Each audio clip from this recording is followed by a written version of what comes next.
Broadcasting live from Youngville, North Carolina and Ontario, Canada, this is Got Mead Live, a weekly show where Vicky Rowe and AJ Airmans bring you the Mead news, Meadery info, and mead making discussions from all over, talking with mead makers, mead owners, industry mavens, and influencers. This is Got Mead Live, a weekly podcast about mead and the people who love it and where the mead world is going. And now here are your hosts, Got Mead owner Vicky Rowe and mead and wine maker AJ Airmans.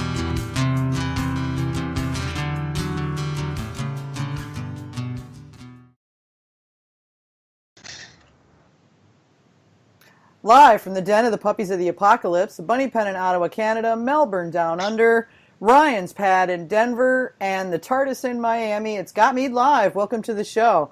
It's just me and AJ tonight because Hamish got caught by a ton of work, and Manny got caught by a ton of work, actually. And we suspect that Ryan got caught by a ton of work because we haven't heard from him yet. He's been kind of busy lately, too. It's a four-letter word. Yes, I know, but it's like one of them things. But anyway, so yeah, it's me and AJ will have Billy all to ourselves tonight, so that's cool.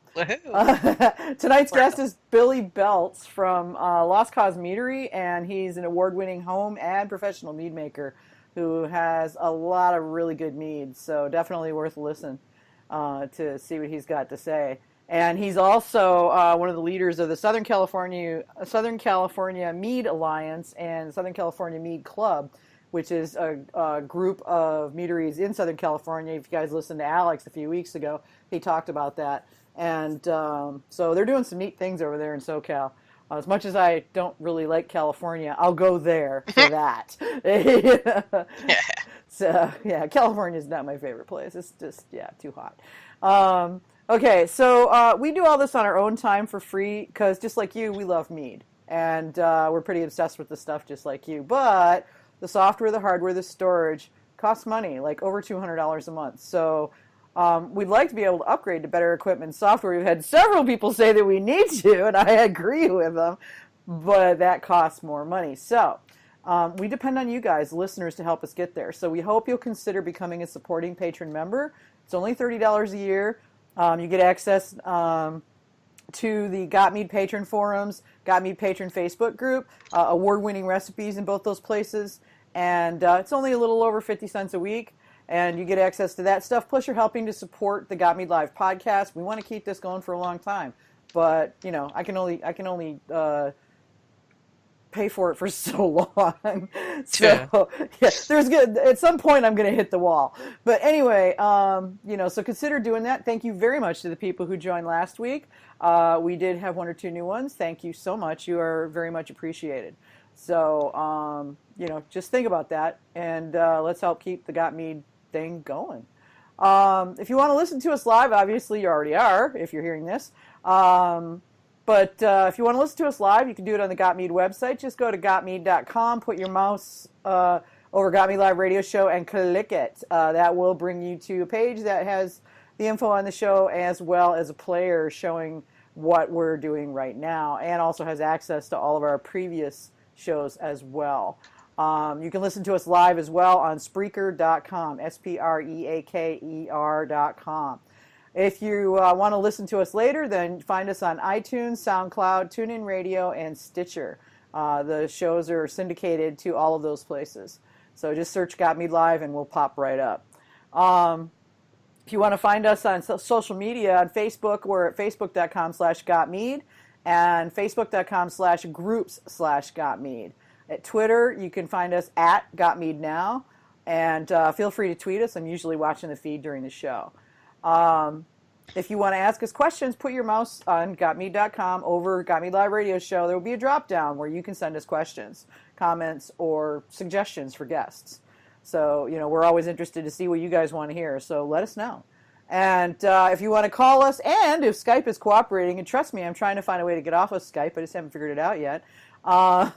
You can call us at 803-443-MEAD. That's 803-443-6323. So you can also ask us questions on the Got Mead Live Slack page, and I think you're still keeping track of Twitter, right? I still keep track of Twitter, yep, and the Slack link is on the show page. So for each episode, the Slack link is right there in the episode directions. So feel free to join there. Once joined, then you'll be in. You don't have to join again. And unlike Skype, it's not covered up in Russian spam. So, at least not yet. Anyway. Yeah. I'm sure they'll find a way. Oh, God, I hope not. I feel like I'm fleeing in front of a Russian horde or something. No offense to any Russians. No but, offense to any. Well, I have lots of Russian friends, but it's just like there's all these Russian spammers, and they chase us wherever we go, it seems. I didn't know we were that attractive, but okay. Okay, so what you drinking? I have got my friend Dave's Bochet. I'm down to the last 2 inches in the little bottle. It's 13%. It was made with D47. I never asked him what percentage of honey he cooked and what percentage he added fresh. I really should one of these days because it's actually really good. And the fact that it's been sitting in a 3/4 empty bottle for when was the last time I had this on the show? I could probably check back and tell you it's been months and months and months. Yeah. And it has not suffered at all for having been left in a bottle with a lot of airspace. I just used one of the tasting cork toppers. And it's doing really good, and I'm drinking straight from the bottle because I'm too lazy to go get a wine glass. There you go. It's still got a really, really nice nose that makes you think like it's been oaked, but I don't think it has. Oh, okay. It's got this sort of caramel vanilla thing going on. It's really, really pleasant. I got to see if he's got any more of this stuff. More, give us more. Can we have some more, please? Well, my birthday's coming up, and he gave me this for my birthday last year, so maybe he'll give me another bottle this year. There you go. There you go. I am This year I'll actually be able to give him something back in return. It's been so long since I friggin' bottled anything. Oh, God, I know. Mine's still sitting there waiting for me to bottle it. I got to back sweeten a little bit and stabilize a little bit, and then off we go. Yeah. Okay, so I'm finishing up the Cellarman's Rasgar that I had last week, and it's a dry fruity mead because you guys will have to go back and re-listen to last week's. The chunk was gone last week, and I got to re-record it. It's a dry fruity mead. The Cellarman's, they do a lot of dry and off-dry meads, and were one of the things that got me thinking I might really like dry meads because I didn't think I did before. I love their stuff, and it's really gorgeous, deep pink color, clear as a bell. Carbonated, tons of raspberry with a really smooth honey note in both the nose and the taste. It's a super easy drinker. And that's cool. Way too easy. I'm going to be up that way this summer after I visit my parents, and I plan on stopping by at Cellarman's in Hazel Park, Michigan. But for anybody who wants to get them online, if I'm not sure, they sell in a lot of places all over Michigan, but Cellarmans.com is where you can check them out. And then because I didn't have that much of the Rasgar left, I also pulled the rest of a bottle of Starlight Cranberry Orange Mead, which is it's between semi and sweet, fruity, citrus, honey nose, almost orange in color. It's got a really unusual color. I like it.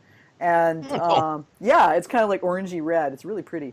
And it's really smooth with the honey actually comes in first in the taste, and then the cranberry and citrus with a nice acid balance under there from the citrus notes. Nice long sweet finish. StarlightMead.com. That's Starlight with 2 R's. StarlightMead.com. And they're not too far from me in Pittsboro, North Carolina. So shout out. They were some of our first guests, weren't they?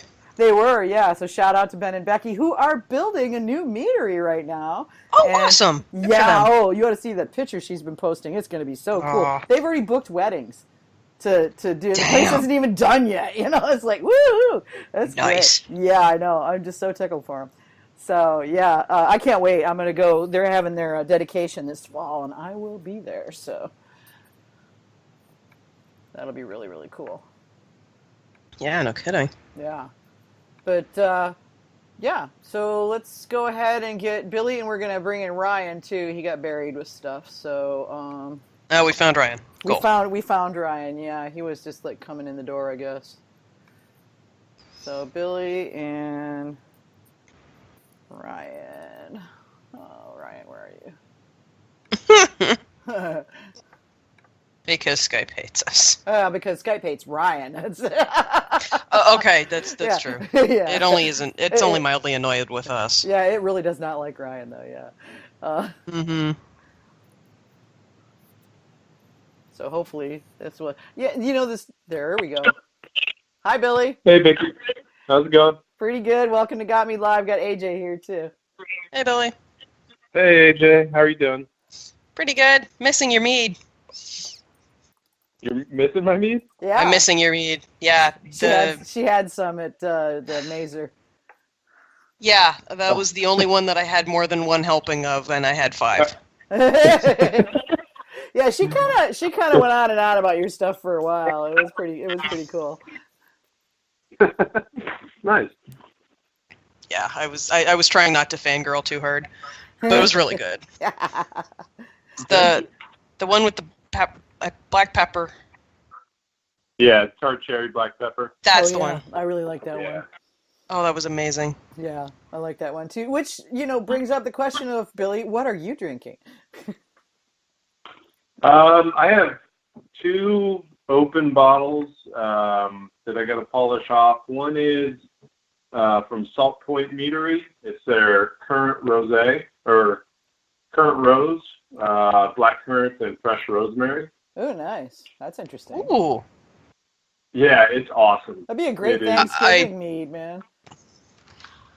They did a beautiful job on this one. And Eric from Salt Point was out at our Meadery, I think a month or 2 ago. And then I'm drinking a Meyer lemon mead from Mysterious Mead Company. They're out here in Ramona, which is near San Diego. Oh, I want to try that one when I come out in August. Yeah, it's delicious. Their first batch was a little too acidic, and then I heard that they got better on the second one and just tried it and was drinking it at a barbecue yesterday, and it's perfect. It's awesome. Oh man, I love lemon meads. I mean, when they're made right, they're unbelievable. Mm-hmm. Problem is a lot of them aren't. Unfortunately, they're just too much one way or the other way, I actually had one of each, and I mixed them together, and they were about right. Oh yeah. Always fun when that happens. One of my favorite lemon-based meads to date is the lavender lemonade that they do up at Maine Mead Works. Oh. That's really good. I'm so gonna try making something like that. Yeah, it was really good. I loved it. I've got to get more, but God, shipping is so expensive. I always cringe when I go to order something, Yeah. Well, just think of it this way: it's a lot cheaper than driving there yourself to pick it up. Yeah, well, that's true.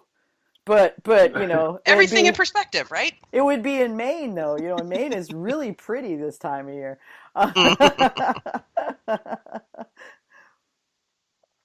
So, well, if you're going to go anyway. Well, yeah.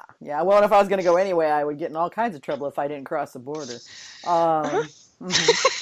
Yes, I know this. I mean, what I have to do is I'm just going to have to engineer a trip to see my buddy in Vermont and then just come on up and see you because he's just not all keep that. coming. Yeah, keep coming, yeah. So, anyway, Coffee Clutch officially over. So Billy, tell us a little bit about you and Suzanna and Lost Cause and how you guys got into Mead. Just a little bit of backstory, like. Sure. Got into mead like a lot of mead makers. I think I was a home brewer and had Charlie Papazian's Joy of Homebrewing book, and which was like the Bible of home brewing recipes.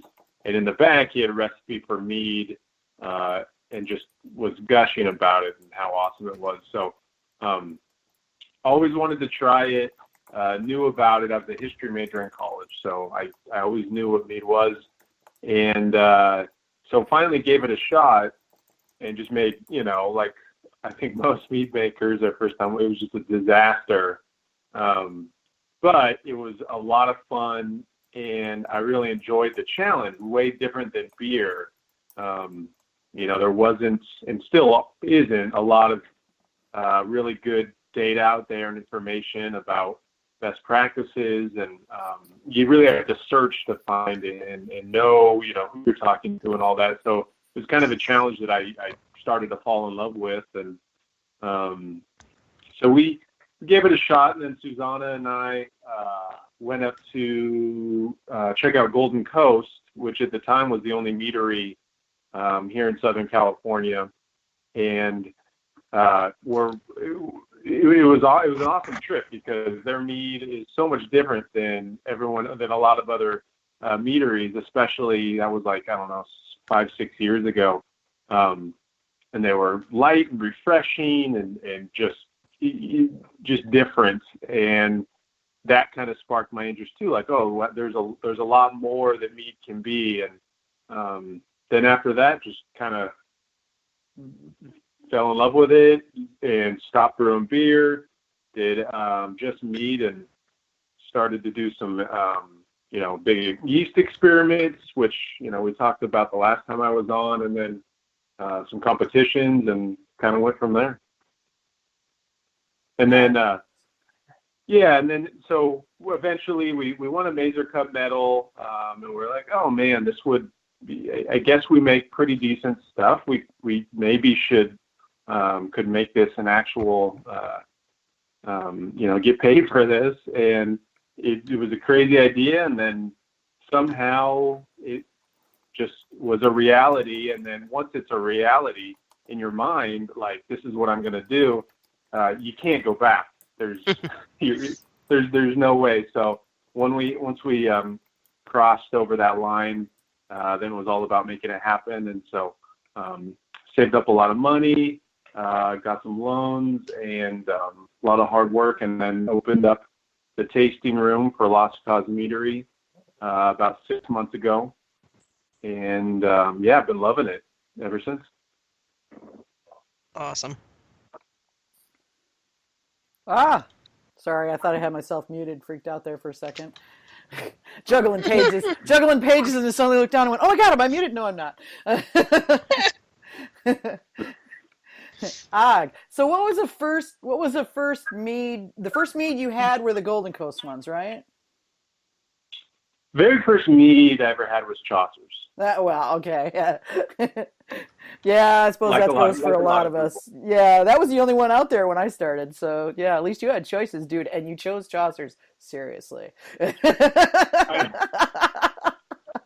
know. I'll get some mileage and some free mead out of that one next Mazer Cup, dude. Merciless. Yeah, don't make me tell them what your first mead was, Billy. Hey, everyone has to start somewhere. Oh, I know. Yeah, at least I had no choice, so I have an excuse.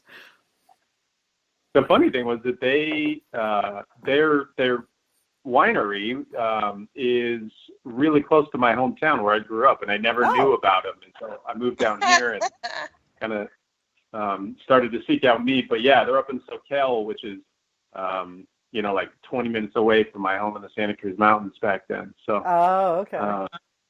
But yeah, tried that. That was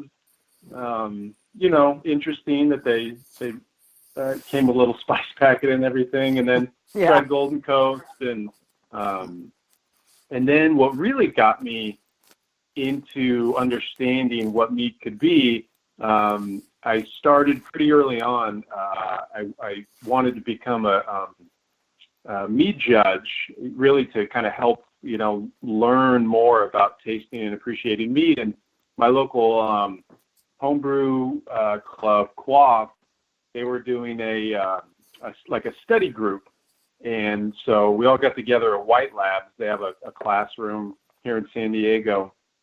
And I got to go there with you. Oh, White Labs it was so cool. It was so cool when you guys took me over there. I'd never been, so I thought that was pretty neat. Got to try experimental beers. That was neat. That was really neat. Yeah, if anyone that is interested in like different yeast profiles, it's like heaven, because every beer, they'll do like 4 different yeasts, and then same everything else, same malt, same hop, and you really get to see what the yeast does. Mm-hmm. So when we were studying for the exam, it was great because it was like 15 of us, and every week everyone would bring in as many commercial examples of mead as they could find, and then we do like guided tastings. So I got to try a lot of different meads, and that kind of really helped my palate. And if anyone is either owns a meadery or wants to own a meadery or just loves mead, highly recommend becoming a mead judge. Even if you don't ever want to judge, just the process of learning it. And usually if you're in a city with a decent amount of people, there'll be a big homebrew club that'll kind of get other people together, and you can do a study group, and it's just awesome. That's really cool. I've been wanting to do that, and I'm thinking that I need to just gather my we're starting to build up some momentum here in North Carolina, gather together a bunch of people and do the, set up a study thing. And I've even got a place to do it. So well, that's nice. Yeah, it's it's some of the information that you'll already having had so many meads and know the process.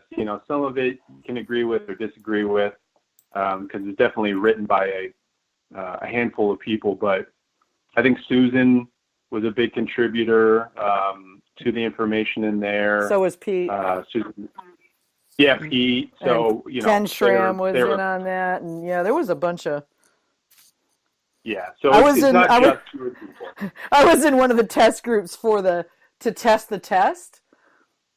So I was like a beta tester for the test, and so once those guys, a test tester, yeah. So once all those guys put the test together, they sort of spread the questions around. None of us took the whole test; we were just sort of test driving the questions. And I got one that was like this totally convoluted, like. So if it's a Tuesday in July and the moon is full and the corn is at least knee-high to a grasshopper, what kind of yeast would you use? And it was like, and I'm looking at this going, I have no idea. Yeah. It was like totally like those trick questions they used to give you on, well, anybody who's in IT will get this. If you ever took any kind of IT certification tests, they were trick questions everywhere. And it was that kind of thing, It's just like, oh well, dang, I have no idea if that test is or if that question's in the test, but that was one of the questions that got put in front of me. So well, you'll just have to take it and find out. I guess, yeah. And if that question's in there, I'll probably run screaming, because it was super complicated, and I was just like, dang, I make good mead, but I'm not like a super technical mead maker. Come on, you're scaring me. One question is not going to pass or fail you a test. Yes, I know. I also am a terrible test taker, so that probably doesn't help any. I'm sure not. Yeah. So, what was the first mead you made, Billy? I think I went for I made a traditional.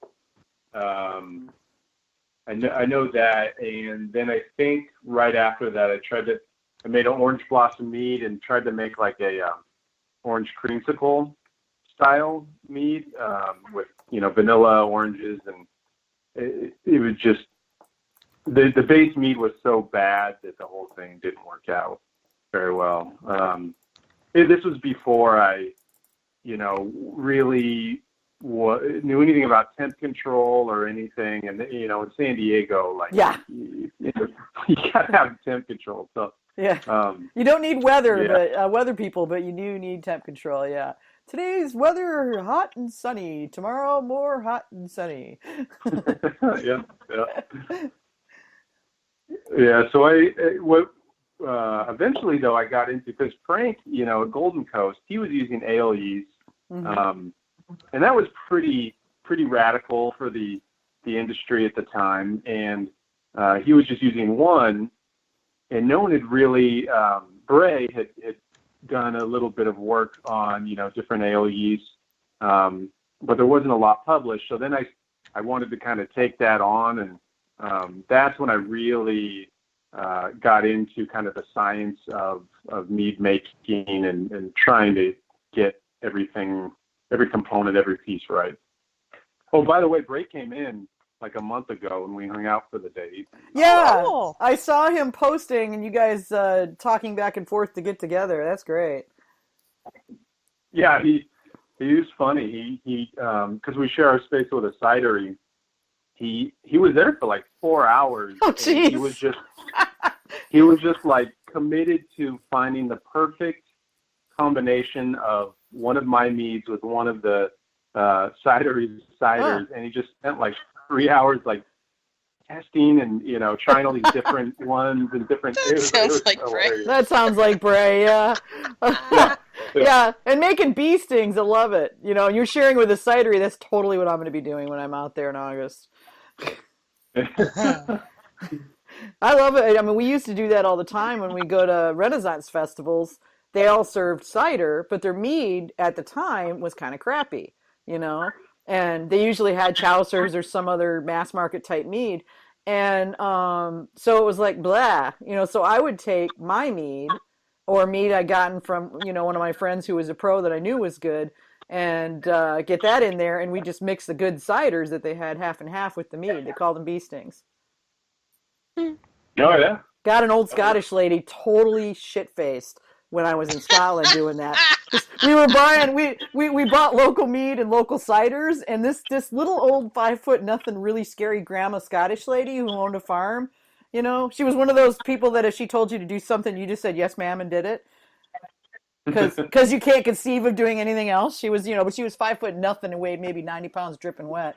And yeah, but she got us hooked on Scottish soap operas, and we got her hooked on mead half and halves and got her wasted that night, poor thing. She was a lot of fun.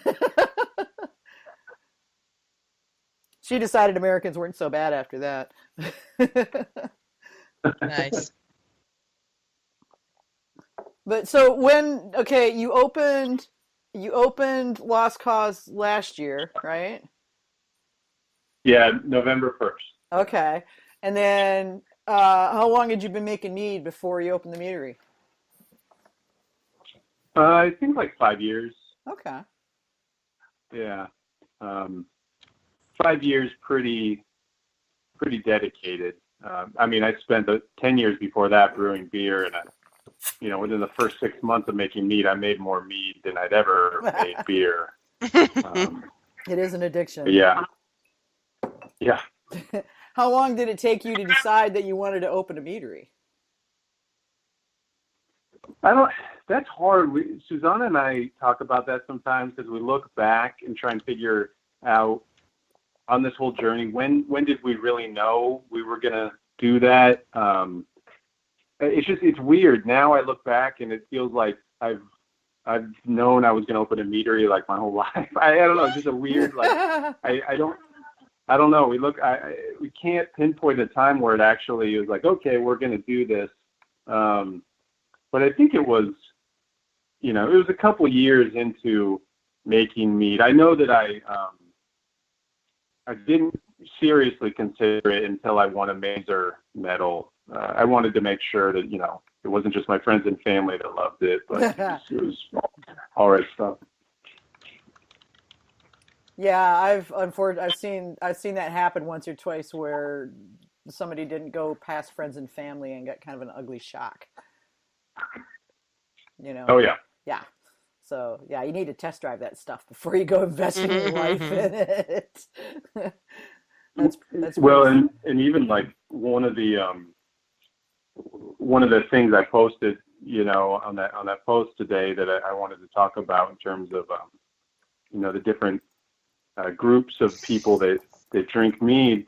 One thing we've learned is that even if you're making mead and you have a lot of mead drinkers that are loving it, even they're, not representative of the larger mass market. And it gets really interesting when you get outside the people that are used to drinking mead, and especially for us, because we share our space with a cidery, and I think it's kind of unique because we have a lot of people come in who they walk in the door, they don't know what mead is, and they're still not intending to even drink mead. Like they go for the cider, but then they see us there, they're like, okay, I'll give it a shot. And we have that, all day, every day. So we get a lot of people that are completely new to it and just trying it because it's right in front of them. And it's just really interesting. They're very different than even the average mead drinker that comes in, even if they're not that familiar with mead, but they at least, have had a couple. So, I'll talk more about that later, but it's just, it is really different. It is, yeah. Yeah, so you had said on one of you posted in the AMMA page that you had like some particular things that you wanted to talk about tonight. Yeah, I would. I was talking to Ryan and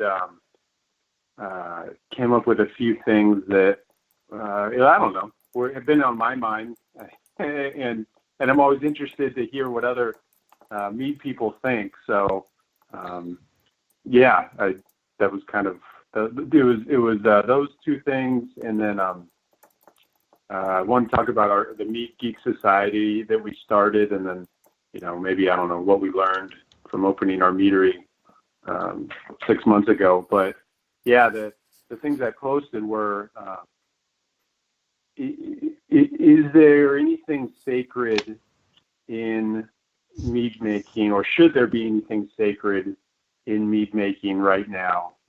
So this is, to me, is really interesting because the craft beer industry is going through kind of a similar crisis. Not even that the meat industry is even going through one, but craft beer is, where you have the envelope is just being pushed every single month into crazier beers and these milkshake IPAs, and every time there's something new, you have all these brewers like, I'll never do that, and then 6 months later, that's 60% of their tap list, and and I hear some rumblings in the mead world, and so I was just kind of curious, what did people think there were things they would never do or shouldn't be done, or, oh, that's not the real way you make mead. So yeah, that was interesting to me. That is interesting. Oh, and when you said 60% of their tap list, and I'm thinking about the IPA limbo that's been going on. It's oh yeah, it's like, how IPA can you go? How IPA can you go? And it's like, oh my God, really? There's like, what, 60 different beer styles? Could we spread it out a little bit, please? Totally. Oh, totally. I've literally gone to breweries where that's all they've got. And it's like, then I'm not drinking here because I don't want an IPA. I want a Belgian, or I want a sour, or I want, a porter or a brown ale, but I don't want an IPA. Yeah. There's a brewery right next to us that has really tried to specialize in drinkable, like lower ABV beers. Like they make some great saisons and ESBs and like pale ales, and they do an amazing job. And then they have 2 IPAs that they eventually just said, okay, well, got to have some IPAs up there. And those 2 IPAs are like 80% of their business. And they joke about it, like, it's ridiculous. They're not even our best beers by any stretch, but that's what, right now people are drinking. Yeah, it is. So I don't get it, but okay. So I don't know. I've always been, curious, other mead makers, like what their limits were, especially like processes or ingredients. Like, would you ever use a juice concentrate? Would you ever, I don't know, other ingredients, or some people still are like, oh, they put all their fruit in secondary. They don't even ferment any of the fruit. Like I heard that pretty recently. It's like, okay, is that a bad thing? Like, is that sacred? I don't know. Yeah. So honestly, I think to me, the only sacred thing should be that at least 51% of the fermentable sugar should come from honey. After that, everything goes as long as it tastes good and is balanced. I mean, I would have never, if somebody had asked me 15 years ago what I thought about making a chipotle pepper mead, I'd have looked at them like they were nuts. Now it's one of I love chipotle pepper meads. Love them. And, Yeah. so your perceptions and I think what you feel are good is going to change depending on what you like and, what's available. Well, there's also something to be said for how well crafted something is, because I generally tend to be on the don't like dry wines bandwagon. But after having had some of Frank's offerings, that's really good, and I know it's dry, and I'm drinking it anyways, and I want more. Okay, I'll pick up some stuff from Sellerman's for you when I'm in Detroit this summer, and I'll pop across to Windsor and mail you some. Okay. I'll have my passport with me, so I should be able to get across with a few bottles. Besides, I've never been to Windsor, so I thought before I opened, I had a couple things I still thought I would never do, like the juice concentrate thing. I don't know. I was all like, oh no, you got to use whole fruit. I don't want to be the guy using juice concentrate. And then you do, get some samples, find out, modern processes for making juice concentrates, and then you make them or use some and see what people think, see how the final product comes out, find out what other meaderies that are using them are doing. And, that completely went away from me. There's some amazing meads out there that you would never know, but they're using juice concentrates, and they just, it may not be all concentrate, maybe supplemental, but it's a world-class mead. So I've kind of come, around to kind of agreeing with what you said, Vicki. Like, there's really nothing that should be sacred other than it has to be, mostly honey is a fermentable. Mm-hmm. Well, it depends. Pursuant to a question Ryan was asking online on the Got Mead forum, one of the things I have the biggest trouble with is balancing fruit and honey in a melomel. And sometimes I find I actually need more of the honey, and sometimes I find I need more of the fruit. So, I'm not sure I'm going to say 51% of the fermentables is even going to have to be a rule, but pretty much the only thing I would never put in a mead is white sugar, because it contributes nothing but alcohol. Yeah. Is what? White sugar. Yeah, the only thing it brings to the table is alcohol. There's no flavor added there. Yeah, or dextrose, or any of those other things that you can add that are completely flavorless sugars. I wouldn't. Yeah, I have an there's a couple of people that. There's a couple of people who seem to agree with that on the Got Made Live chat as well.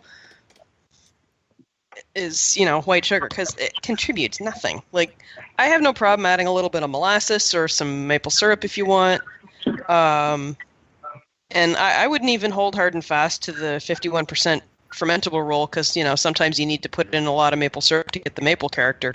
That's especially true, if you're not, especially if you're letting it actually ferment and not putting it in secondary. Now the whole fruit in primary versus secondary thing, honestly, I think that's a personal choice, and I would never tell anybody how to do theirs. I just do mine.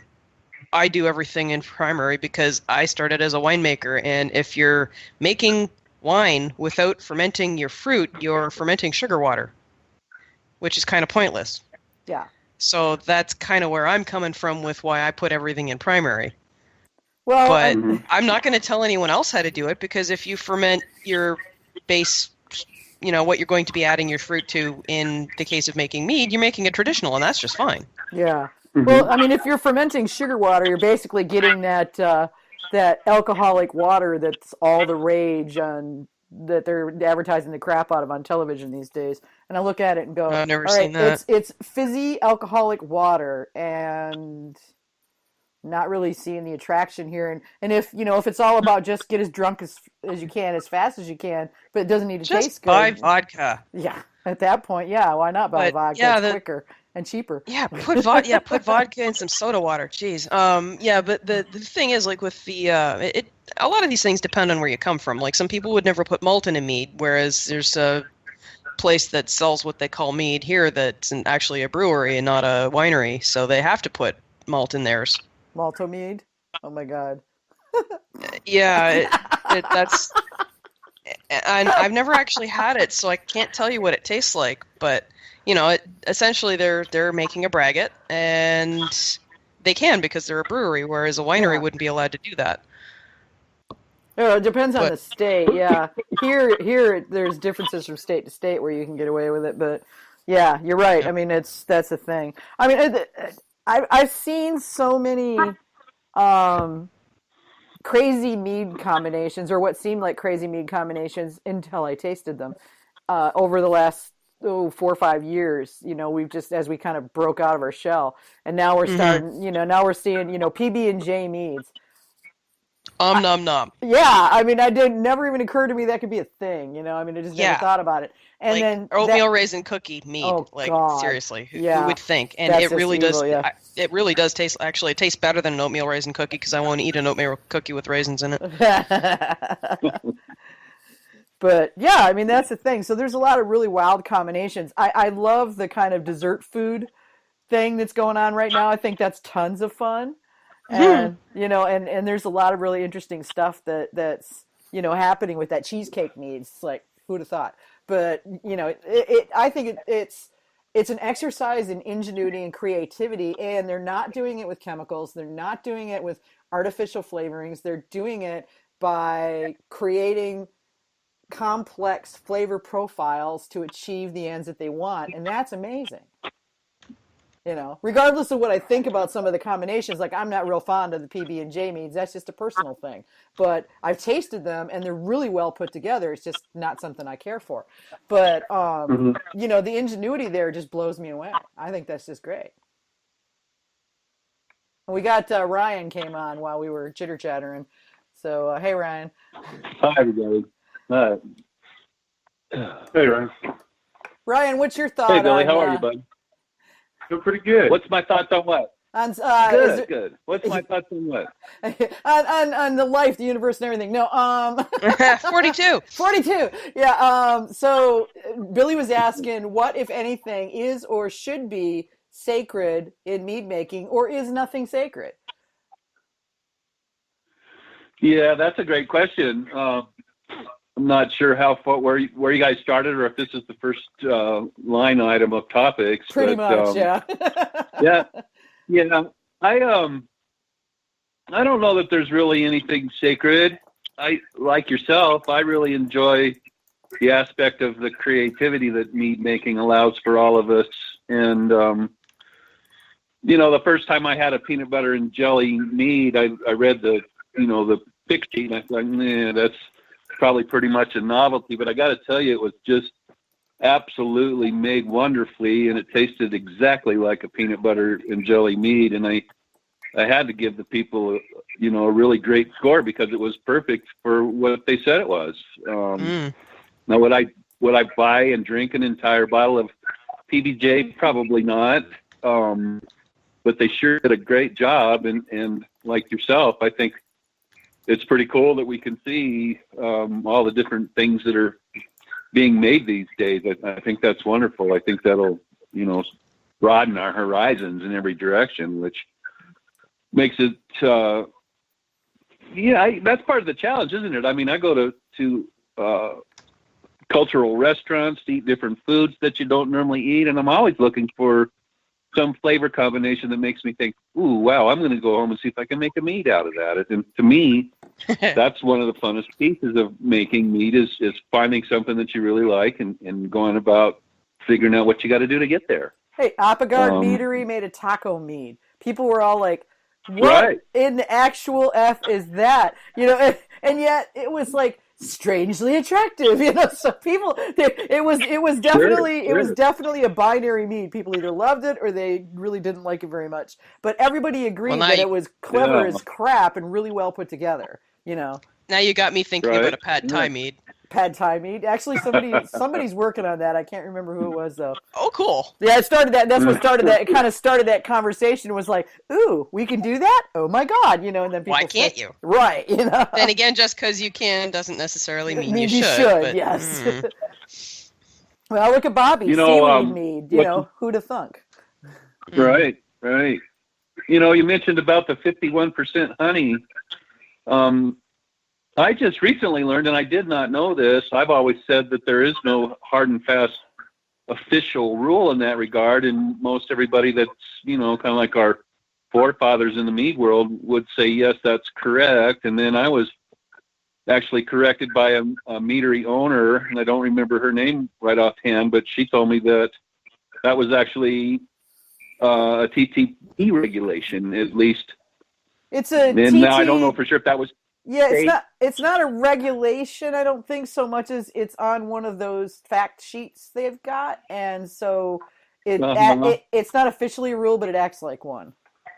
It's been accepted as one. Kind of, yeah. It's kind of like a presidential proclamation, This is one of those kind of things. But so yeah,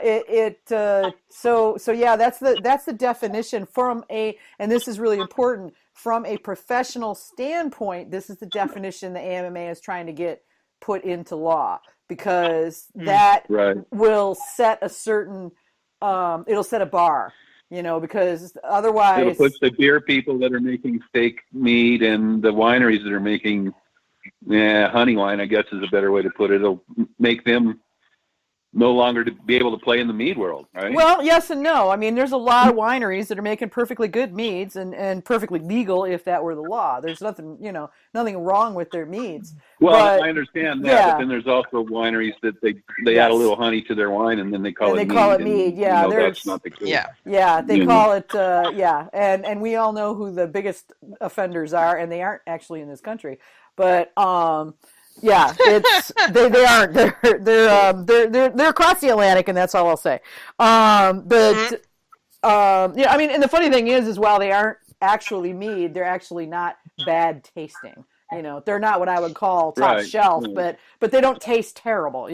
So I'm pretty sure I'm drinking a bottle of what I'm pretty sure I drank a bottle of what you're talking about. Oh, I drank many bottles of what I'm talking about. Yeah, but I lugged bottles of it all the way back with me in my luggage when I went there. So yeah.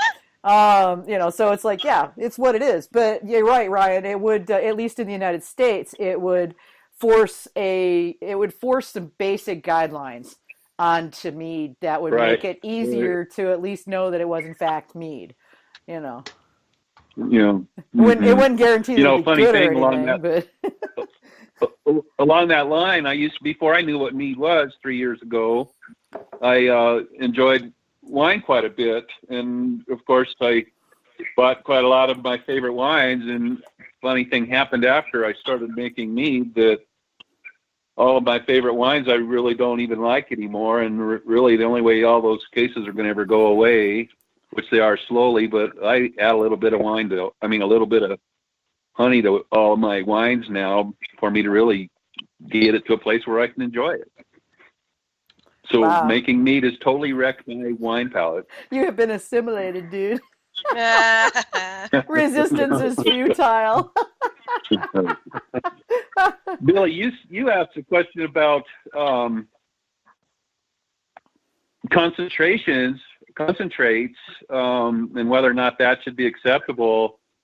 I think a lot of people probably don't realize how much that would be dictated based on where you live. I mean, I live here in Denver. We kind of are, we have a little bit of orchards on the western slope 4 hours from here.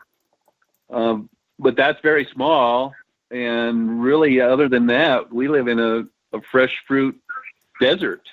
You would be hard pressed to make a lot of stuff out of fresh fruit. Now, that doesn't mean that we don't have any here, Billy, but most of it's been picked 6 weeks ago. It shows up here hard as a freaking rock. It tastes like shit, and overnight it turns into a fuzzy ball that crawls off your countertop.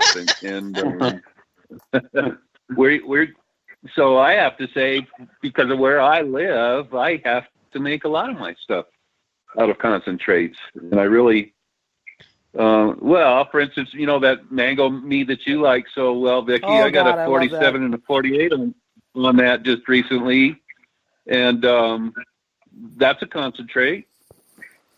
Yeah, I'm going to have to send you a list of what I've got in my stash just so I can enact a trade there, because I'm out of mango mead. and I really like that. And they're selling. Now you got me thinking, because they're selling mangoes 10 for $10. They're $1 a piece at the store, and I think I may just go buy about 20 or 30 of them and carve them up and freeze them and toss them in there and see what I can do. And I'll hit you up for some ideas, since you've already made an awesome one. I'm not going to try to reinvent the wheel. Yeah. Well, I have made some with fresh fruit as well, but the particular one that you just really raved over, that was made from a concentrate from, like Venters Pro or one of those, I've got some of that from I got that sample pack that was going around for a while, and I've got 25 different kinds of fruit. So I could do the mangoes and then add the juice. We'll have to talk. We'll talk later. See, Billy, I'm having ideas. Billy, you probably have access to a boatload of good fruit, don't you? Oh yeah. Well, some fruit more than others, right? Citrus, right? A lot of citrus, strawberries. One that I, for some reason, never knew was grown close, like 90% of the crop is grown, an hour, 2 hours away from us, is dates. So I'm making a sizer with Western buckwheat honey, and then adding these two types of dates I found. One tastes just like peanut butter, this is the Tahiti date, and then one Halawi date is like caramel. So it sounds like it'll come out good. We'll see. Ooh, really? Cool. Oh, I want some of that. But we get certain kinds, other kinds, especially ones that seem to be popular in the mead world, like blueberries, tart cherries, black currants. Can't find any of that down here, so that's a little harder to source. Well, bet you can't get crab apples either. Yeah. Yeah, well, that's just it. You guys, party guys, you live in Apple City, and I think ciders are probably the hardest one of the hardest meads to make, because in my opinion, you need to have at least 4 or 5 different spokes of different apple varieties that will give you the different pieces to create a good cider. And if you live where I do, you have Granny Smiths and Pink Ladies, and that's about it. Almost. You can make you can make a bitchin' cider from Pink Lady, man. Pink Lady makes an excellent cider. Yeah, but see, I think you need, and I'm sure they can, but when I think of a cider, I think of you have the bitter, the tannins, the astringency, the tart, and the sweet, and so there's 5 spokes that I look for in a traditional cider maybe. Seems like most of the other stuff tastes like one single varietal of apples. Entenmann's. Not Entenmann's. What's that? No, I know what you're talking about. Yeah. What I found out, because I didn't have the skill set when I first started making ciders, I didn't have the skill set to blend apples and get the right thing. I would have wasted a lot of apples trying to find the right thing. So what I did was, there's a lot of apples in Western North Carolina, and the state farmers market is in Raleigh. So they all come down from the mountains to sell their stuff to the city folks. And so I'll go down there, and there's all kinds of different people that are making ciders that are blended. And so I'll just go, and they all offer tastings. So I'll just go get a taste and find the one that I really feel works best for me and use that. Because I figure, heck, they grow the things, they ought to know,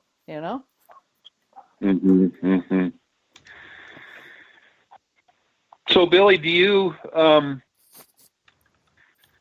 what's your thoughts on making something to sell versus something that you would enter in a competition to compete against other meaderies? Yeah, that's been kind of eye-opening. I haven't been open for 6 months and really starting to understand the different groups of people. I was just talking to someone about this recently. We have a blueberry lemon mead, and it's great. It's delicious. We made this mead to be really kind of easy to drink, not too complex, simple, familiar, semi-sweet. It's slightly carbonated, just delicious. And it's getting to know the groups of people more. I've kind of learned that when you're targeting mass appeal, and I don't mean mass appeal in the mead drinking world, which I think some people get stuck on. Okay, mass appeal, you mean just anyone that drinks mead. I'm talking anyone, which is often 85-90% are really unfamiliar with mead, but that is especially in our market in San Diego, it's a beer city, and so we get a lot of people in. They know cider or just learning about mead, very unfamiliar with it. They need some familiarity to tie them to what they're drinking. And I've kind of discovered that it just has to be something there that anchors it, and they say, oh, okay, this is a taste that I know and like, so now I have kind of a foundation to enjoy it from. So like the blueberry lemon one, is one of our best sellers, if not our best seller. Actually, yeah, it is our best seller. Definitely not my favorite mead of all the ones we make, but it's just got a really fruit-forward, simple, kind of juicy taste, and people know that and they like it. Oh, love blueberries. I get the lemon, great. So for most people that come in, that's one of their favorite mead, if not their favorite mead. Now, if I was making that same mead, but for competition, I'd actually make it pretty differently, because ours is pretty blueberry forward and kind of one note. For a competition, you really, I need to make sure that you got both balance between the blueberry and the lemon, because I'm claiming both. Want to have some and the honey. Yeah, and the honey, and this one that we make, you actually do get some of the orange blossom honey, but would definitely have to make sure that came out in for the competition. And then for the third group, which is kind of like the hype, ratings untapped group, in San Diego, a lot of them are beer geeks that are spend their salary all on these crazy beers that they get and trade for, and are starting to become familiar with mead, and they're looking for the opposite of balance, right? They, I say blueberry mead, they want a blueberry bomb, because they've only had mead from 4 meaderies, and those meaderies are, and not even just those meaderies, the mead that they had from those meaderies were their most, biggest fruit bomb, craziest, most over-the-top meads, because those are the ones getting traded. So they come in, and if it's not like just a blueberry punches you in the mouth and over-the-top sweetness with tons of tannins and acidity, then it doesn't mean they won't like it. But if I was crafting a mead for that group, that's what I would go towards. And it's just become really interesting to me, because I didn't.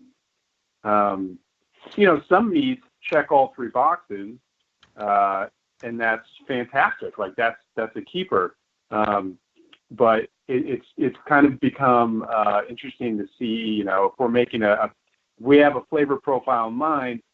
Which of those areas are we targeting? And are we going to try and go in one more than the other? We want to make like not crazy, but over the top, unbalanced hype mead. Do we want to make this for competitions, or are we making this simple, drinkable, familiar for, the average non-meat drinker? Don't know if that makes sense, but it does. I wonder how much do you feel hogtied having to create your meats now as a professional, and having to at least consider, maybe to a huge degree or a lesser degree. I'm not sure. That's part of my question. But as a home brewer, we can do anything we want, and a lot of times we have tremendous amounts of money wrapped up in ingredients in some of our explosions, so to speak. You have to create meads and also consider your price point. In doing so, does that inhibit a lot of the freedom that you used to have when you were a home brewer, and now you have the almighty price point staring you in the face all the time as well?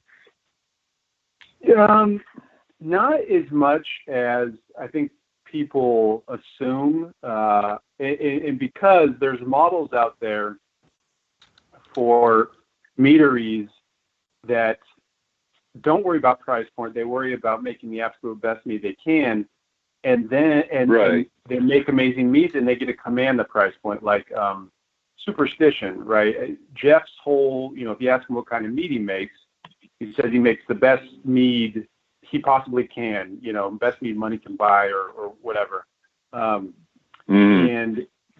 And his stuff, I mean, he just opened up distribution in San Diego. The prices are they're pretty high. They are. But he gets to set that price, and the distributors are like, well, okay, I guess we'll add 30% to that price, because he's not moving an inch.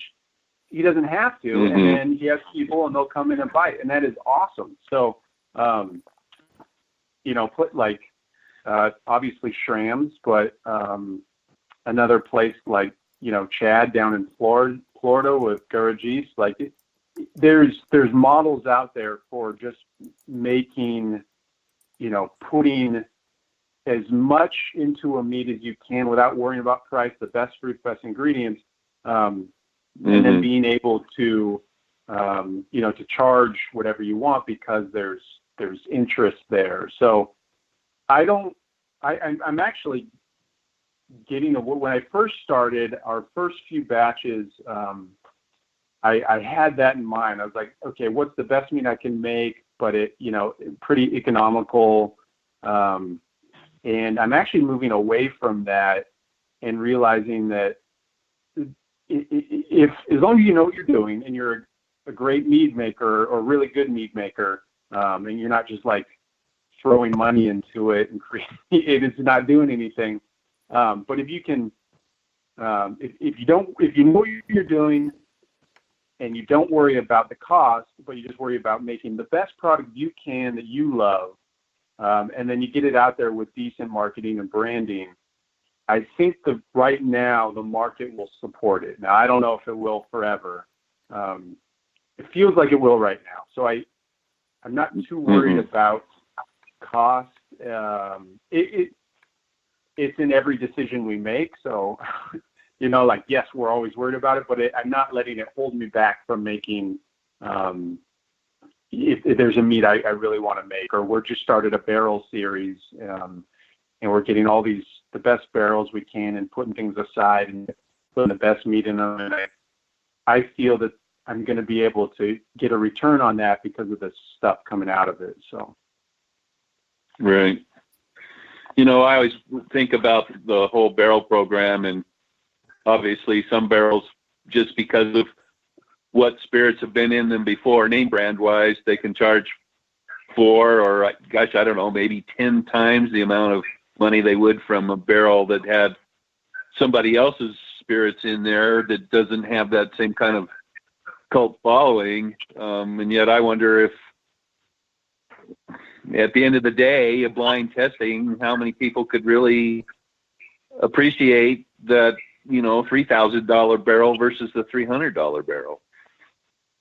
Yeah. Especially if it's something really unique, like a very unique beer or something maybe, but, bourbon, any kind of just general spirit, I would be really surprised if, you could taste something out of a Pappy barrel versus another bourbon. You're getting notes of it, but it's a lot different than getting the full spirit in the glass.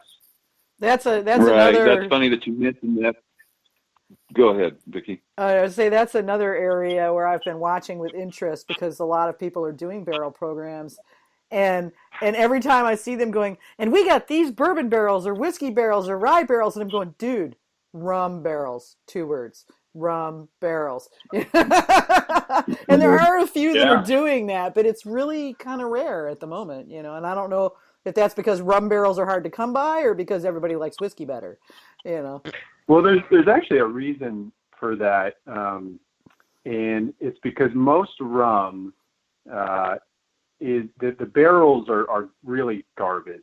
They're a lot of rum. Yeah, a lot of traditional rum. They're using leftover bourbon, whiskey, whatever kind of barrels they can get their hands on, and rum is like the last stop for that barrel. Even boutique high quality rum makers do that? Well, that's the thing. There are rum makers using new American oak, and that's what we're using, because we just filled a bunch of rum barrels, and we got them from Cutwater Spirits. Those are the guys that used to be Ballast Point. They use all first generation American oak, so you're actually getting the same thing you get from a bourbon barrel. It's only been used once and dumped, so you actually still get the oak and everything. And we use Seven Caves Distillery, which is a small operation here in San Diego, but they do the same thing. So if you can get those rum barrels, that's fantastic. But I think that's why you don't see a lot of people using rum barrels, because they're pretty beat up. You're saying they're all shot out by the time they go to sell to Joe Blow. Yeah, that's a shame, because I love the flavor profiles. I'm a big rum fan. I mean, I'm also a big Scotch fan, but for a lot of my choices, I like a really high quality rum, and I was really hoping to see more rum happening, more rum barrel, extractions, if you will, happening. So that's a bummer to find that out. I guess I never really thought about it. Well, I didn't either. We have 3 different meads aging in rum right now. I think you'll like. One's our traditional Western buckwheat blossom mead, and one is our coffee chicory and vanilla mead, and then one's our toasted coconut and cacao nibs and vanilla. And the traditional is the most enjoyable so far. It's only been a little bit, but I think traditional meads and spirit barrels, or any kind of barrel, the world needs more of that. It's just such a perfect combination. I totally agree. Yeah, it is. I have to say I just think that barreled mead is so much more interesting. Well, no, I shouldn't say that, but in a lot of cases, barreled mead is so much more complex and interesting than unbarreled mead. There's also a lot of really fantastic unbarreled meads, but yeah, oaked meads are fascinating. Yeah. I don't remember the name of the meadery, but it was up in Alaska, and they recently went out of business a while back. And our mead group here in Denver, we did a group buy, and we bought some of his stuff that he had aged in Pappy Van Winkle barrels, and it was $100 a bottle. I got a bottle of that, and it was very good. Thank you, Sergio. I'm not. Oh yeah, but honestly, and I say this as humbly as I can, and it's not about me, but I didn't feel that it was anything necessarily any better than some of the traditionals that I make in store in barrels that I buy from well-known fermenters right here in Denver. And so, that makes me wonder, is spending the, incredible amount. I can't even imagine what a Pappy barrel costs, but it must be mega, mega expensive compared to the 40-gallon barrels that I can buy here from some of the distillers here in town that are quite well known, at least locally. Yeah, a lot of that's marketing, but we'll do the same thing. Everyone knows Cutwater in San Diego, and when we release them, we're going to make sure it says Cutwater what's the name of the rum? I forget, but we'll hype up the Cutwater Spirits thing, even though you're not going to be able to pick it out. Right. Well, it's hard. It's really hard. We have a great whiskey producer here in Denver called Stranahan's, and you can't buy a Stranahan's barrel from them because they turn around and sell the barrels to, I don't know, a barrel guy that sells them. You can't, as a walk-in guy, you just can't walk in off the street and buy a barrel from those people because they have their barrel reps turn around and sell them somewhere else. And I wouldn't be surprised if they get sold as a Stranahan barrel used for more than what Stranahan pays for them brand new. Yeah. Must be nice. Your barrels are free all day long. In fact, I make a profit off my barrels. That whole thing that more money was made in the Alaska gold rush selling picks and shovels than was ever found in gold out of the ground. Very true, yeah.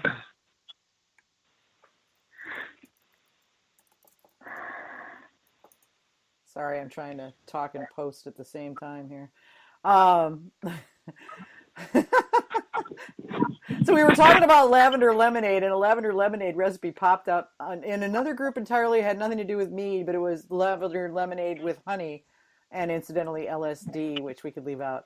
And I just thought I'd post it as like, here's the starting point, sans the LSD for, making a lavender lemonade mead. I was thinking of starting with the SEMA recipe. SEMA would probably work, yeah.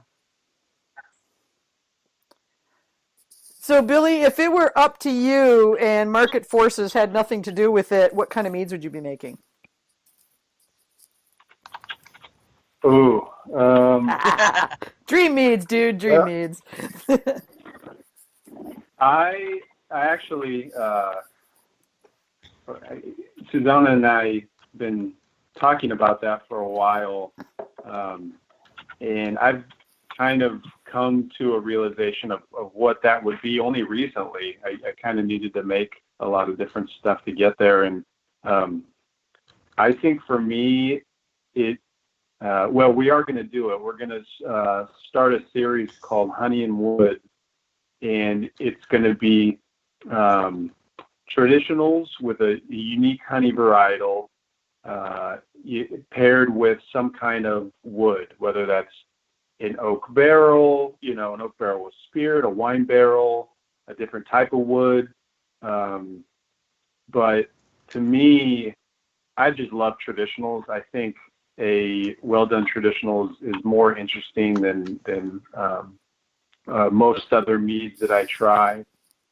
And I think, being able to take a varietal like we're getting some of that Brazilian pink peppercorn honey in. Oh yeah, that was so good. Yeah, and we'll make that into a traditional, and even then you have a lot of paths to go down, right? Dry, sweet, semi-sweet, carbonation, no carbonation, yeast profile. And so, 10 people could make 10 different meads with that traditional, and then pairing it with what kind of wood, new Hungarian oak or, used Cabernet barrel, that was French oak. And I just love that. So, we're going to start a project called Honey and Wood that are those kind of meads. And if they, hopefully they'll do well and people will buy them, and they'll, kind of be this really cool thing and kind of a special mead. And if they're not that, if they don't do that well in the marketplace, then I'll still make them, and our other meads will just kind of support that habit. So for me, that's what it would be. I think that's a great idea. I mean, because traditionals are So I apologize for the cough earlier, guys. It caught me unaware, and I couldn't mute fast enough. I don't have my inline mute like I usually do since my headset died. I think a really solid traditional is something we don't see enough of, though we're seeing more of it now, I think, in the last couple of years. But yeah, a good solid traditional. I love the idea of oaking, to just give it the additional complexity. I mean, yeah, especially if you do it, on some interesting varietals that maybe don't pop up as often. I think that would be amazing. Yeah, I kind of like what Ash is doing, with Sap House and some of his experimental stuff where he's got just a traditional mead, some kind of unique varietal, and then oftentimes he's aging it. And I'm super jealous that he gets to make those, and so that's kind of what I want to end up doing. But really make it kind of what we're known for as our what I don't know. I've always been that's the mead that I've been the best at making too. I make decent other stuff, but I think I make a really good traditional mead, and so I'm just going to run with that. Why not? Good for you. Yeah. I wouldn't be afraid I thought a lot about... Go ahead. No, I was just going to say I wouldn't be afraid of doing that. I think it's a great place to go to and a great signature thing to have, and it's also a great gateway mead for wine drinkers, Well, yeah. For sure. And then another thing, I thought for a while that I was considering opening up a meadery here until the real estate prices just made that impossible to even think about. And I thought, well, so I need to have a product line where if I have beer drinkers come in, I can give something that they can relate to, like you were talking earlier, Billy, with your blueberry lemon. And I needed something that would relate to the wine drinkers and so forth. And then I started thinking, that sounds like a good idea, but there's so much competition. You go into a good liquor store and they have, 3,000 different kinds of beer. And how are you going to compete with that? And then it dawned on me, Billy, like you, I really like making traditionals. And I think that a traditional is really, bottom line, the one and only mead that we can make as a mead, that there is nothing else out in the food and bev industry that can compete with that because it's so uniquely different, right? And so then I started thinking, well, so if now I'm making a product in the mead world that is a mead and it's different than everything else, I've narrowed down my competition by quite a lot, and I can maybe get more for it because I don't have to try to compete with those $10 bottles of wine that everybody buys and drinks the next day. And so it made sense to me. I can showcase so many different honeys, and that could be a huge selling point if you educate people right. And it would stand alone as something quite special because it's made of honey, and there's no other beers out there. There's no other wines out there. There's no other spirits that taste like it. And I applaud you huge to go and run with the traditionals. I think that's an awesome idea, and I'm sure you're going to do great doing that. Yeah. I came across a high desert traditional in my travels last summer that was stunning. Unbelievable, completely different from any honey I'd ever tasted, was so intriguing. I loved it. Got a bottle of it downstairs. Right. Well, that's just it. Everybody kind of poo-poos on wildflower, but I got to think worldwide, there's going to be more unique wildflowers that are out of this world, more so than the special varietals that we crave to find and think about. Well, yeah, because that's even more unique because your varietal is still your varietal, but the wildflower, that's your terroir. It is. Yeah. Yeah. And it's going to be different every year depending on the growing season and how much rain you get and, what invasive weeds happen to be burgeoning this year. And Yeah, which blossoms get knocked off the trees from weather or don't bloom at all because of droughts, and whether there's a frost and, what... Well, if they're early summer or late summer wildflowers, I mean, you can get two completely different meads just by getting honey in the spring and in the fall From the same hive, even. from the Yeah. same hive. Yeah. Billy, what do you know now as a professional that you would have had no idea that those types of knowledge even existed a year ago? Well, what do I know now? Well, I know how to use all of that really expensive equipment that I bought and had no idea how to do it. That's man, it's one of the scarier things. At least it was for me, because I knew how to make mead. I actually knew the business side, coming from a business background, but I was spending all my money on this equipment that just I just knew that I needed it, but I had no idea what it did or how to use it. Kind of vaguely, but I'd never used it other than seeing other breweries and meaderies use it. So that now it's all kind of second nature. It's really none of it's that hard. So that has really changed just in the last year. And I think I've learned. I've learned actually a lot about myself and what kind of mead I want to make, what kind of meadery I want to have, what kind of business person I am, and you don't really know any of it. You think you do, and like I thought I was gonna really love being behind the bar. I used to, a long time ago, summers in college, I worked at a winery, and I loved pouring wine for people. It was always such a happy atmosphere and stuff.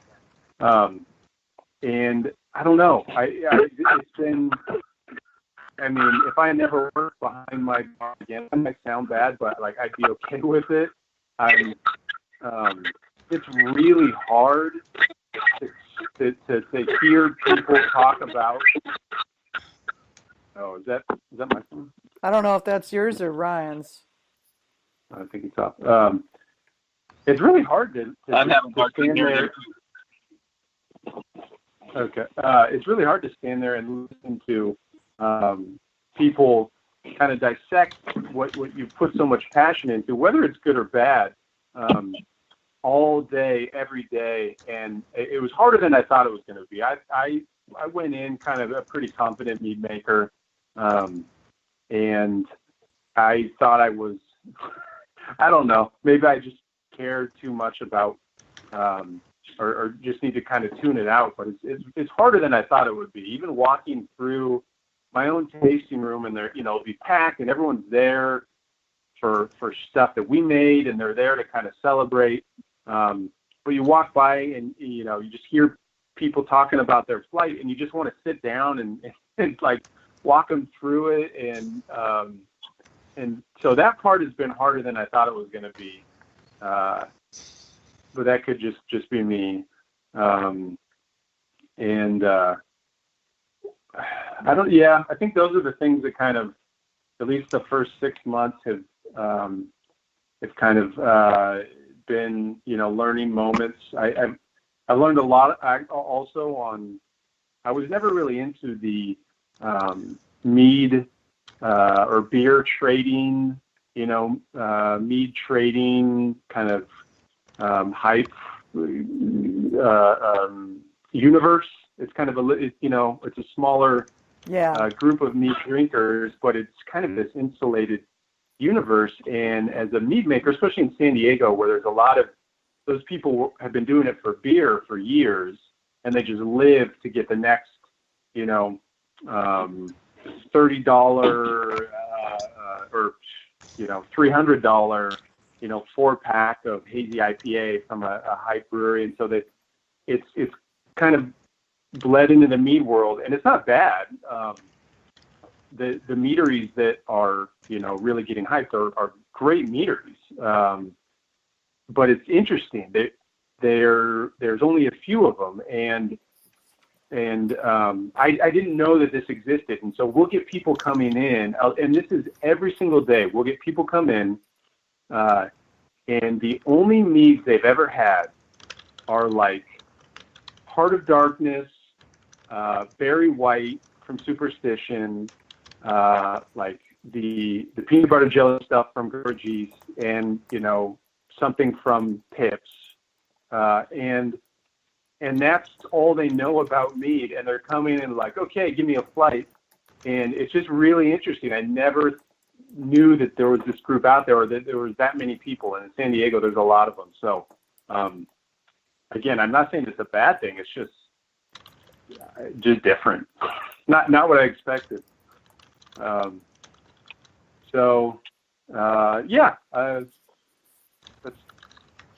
It's coming to the top of head right now. That's a really weird thing to expect people to have tasted when they first walk in, eh? Yeah, it's almost like if you, I tried to tell this to another brewery owner. Not sure if it was made sense, but imagine if you open a brewery and a good portion of the people coming in, the only beers they've ever had were like pastry stouts, and like really, really big chocolate stouts, and you're serving them this Czech Pilsner or an ESB or something. It's not just that they may not like the style, like they don't even have, like, it's just totally new to them. That's not what they think beer is, right? They think it's the pastry stuff. So in the mead world, most of these people are usually very adventurous, and so they're actually great. You sit down, and I love having them in. But yeah, it is weird. Like, we'll get people, and the only meads they've ever had are like the most expensive meads out there. Like, oh yeah, I had Heart of Darkness and like the whole Berry White series, and like that's it. And that's so weird to me. I don't know. Yeah, those were both they're great meads. I'm seeing the mead market kind of bifurcate itself, because we've got in multiple levels, because we've got the session meads and the canned meads that are going kind of in at the base, beach level, if you will, the stuff you can just pick up and run with. And then there's the more sort of traditionally packaged meads that are in the, the 10 to 14, 15 percentage range, and usually in a bottle of some kind or some size. And then there's the premium meads, like Heart of Darkness, the Berry White series, Utopia number 9. And some of these meads that are coming in at $75 to $150 a bottle, and it's interesting to see it kind of changing. Yeah, we're doing our part to try and blur the lines a little. Like we make all standard strength meads, but we carbonate almost everything. And we get sometimes confusion, because some people that have had mead, they associate carbonation with session meads. Not so much in San Diego, because Golden Coast has been doing it for a while, but when we get people visiting from out of town, it kind of throws them. But to me, I love carbonated standard strength delicious mead. So yeah, we're trying to blur those lines a little. But there's definitely that's definitely happening. Yeah, and it's neat, because it's forcing that sort of thing to happen, to see some mixing of the species, if you will, where there's cross-pollination, no pun intended, between the different types of mead. Now we're starting to see carbonated standard strength meads. Nobody was even talking about that 5 years ago. So it's fascinating to see the evolution. And not to make myself feel even older. It's from the long view of having been watching it for 25 years, it's even more fascinating. It's just really cool what's happening. How much more good mead is out there, just in the last year compared to 5 years ago, and then compared to 10 years ago, I've tons. only known the meat industry for 6 years, but I mean every year at the Mazer Cup you see a difference, and it's exciting to see so many of the new meaderies get it right. Out of the gate making good stuff. Well, I mean, it doesn't hurt that they've got, to a certain extent, those who went before them who kind of paved the road. And, that's good, because the more good meads we have sort of piling up behind the newer people, then the more examples they have to go from. And I pray that it will, that weight of better mead kind of coming along behind and getting bigger and bigger is going to eventually create a mead industry that's got almost all of the mead is good mead. Maybe not spectacular mead, maybe not ultimate mead, but good, solid, drinkable mead. It doesn't have to be, the Heart of Darkness to be good, great, easily drinkable and something I'd buy over and over again. Yeah. Oh, totally. We still need to get to a point where it's rare you're grabbing a bottle off the shelf and it has flaws, significant flaws, and I think that it's still like not even always the mead makers. I don't always put it on the meadery, because mead distribution and pull through in the bottle shops and all that. There's so many problems still that there's a lot of things that aren't ideal, but it's changing quick. Yeah, it is. I mean, I've just looking back over from the beginning of the Mazer and what we saw professionally and from home, and then what we had this last year in year 10, the mind boggles at how much it's changed. Yeah. Huh. It really does. I mean, it almost seems. Go ahead, Ryan. I'm sorry.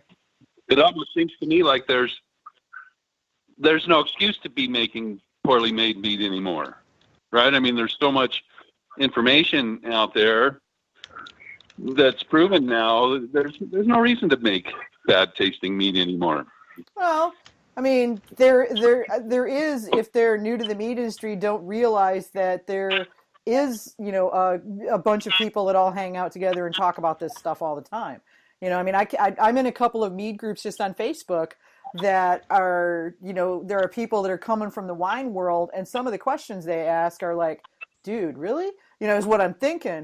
And because they haven't, and the thing is it's unfair of me to do that because they don't know, or they wouldn't be asking.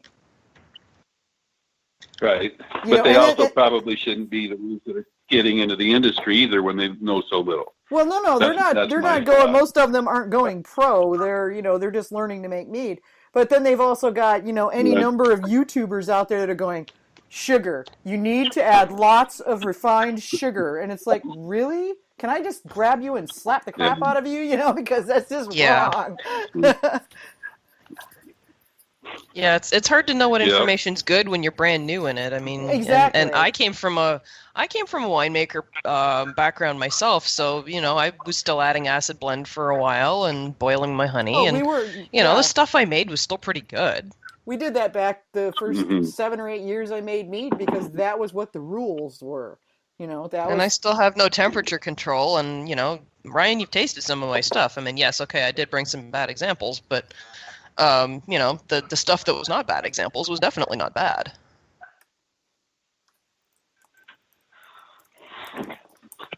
So, Billy, you guys out there, can you talk to me? I don't know very much about it. The what do you call it? The Geek Club, I think. Yes. Yeah, the Mead Geek Society. There you go. Yeah, is this like the Dead Poets Society or something? Yeah. We meet in a cave. Oh, Captain, my Captain! Right. Do you stand on tables and do poetry? Yeah. It's it's just basically a mead appreciation club, and we hosted at the Meadery. We've only had one meeting, but we had over 70 people there, which was awesome. We didn't know if we were going to have like 5 or 20. Nice. But it's kind of a mashup of, like, we'll talk about some mead making, but a lot of these people coming don't make mead, aren't really interested, but are just really into mead and learning more. And so we're there to kind of educate, hopefully, San Diego and maybe the larger Southern California group of mead drinkers. Like, here is why mead is amazing. Here are the different styles. Here's how to appreciate it, what to look for. Here's what to pick out and understand about the process. And so we do it on days when the Meadery is closed. So everyone can bring in, all different commercial examples of mead and their own, homemade mead. And it's just like a kind of a big bottle share, because I didn't want to have it and then just have my mead available, because that wouldn't really help anyone. And so, we want to open it up and help people that are making mead, but also, get people more familiar with the different styles of mead that are out there. I brought some Sap House mead and tried to tell everyone to sign up for their club, because it's amazing, and everything they put out, it's usually great, and it's really interesting. And I think they have a great club, and a lot of people out here have just never even heard of what Ash is doing. And people brought in like a lot of Melavino and Meridian High, which you can get out here, and so you have all these different types of meads. And I think it's just in the first meeting, it opened up a lot of eyes. So hopefully it'll kind of become a cool thing, and eventually I want it to, transcend me and the Meadery and just kind of become its own club that has kind of a board and they can handle everything, but still be just a fun way to get together and drink and party and kind of geek out on mead. So it's fun. I'm really hoping that there's going to be like a Mead Geek meeting just happening to happen on the one day that I have in LA in August. I might get lucky. Who knows? Yeah, we're even still trying to figure out how often we want to meet.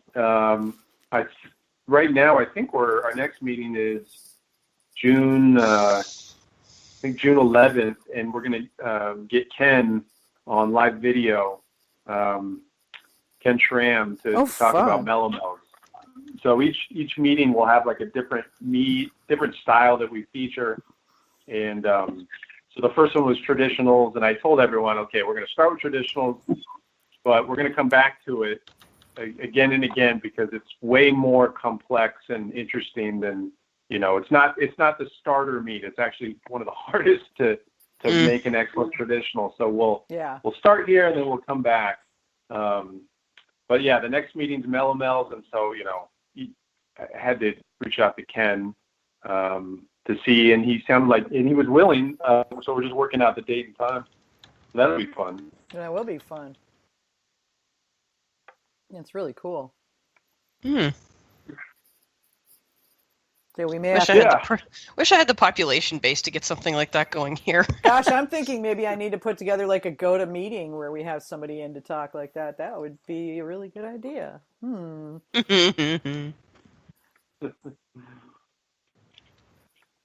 have to look into that. But I think that's really cool what you guys are doing there. I mean, you've really created a community in that, in your area, and it sounds like it's spreading, like out beyond just your sort of immediate zone. Yeah, well, and I took the inspiration from our Southern California Mead Alliance meetings. So we meet, and we always meet at a different meadery. I think we meet every other month or something. And we always meet after the meadery closes, and everyone brings in their own mead, but a lot of other stuff.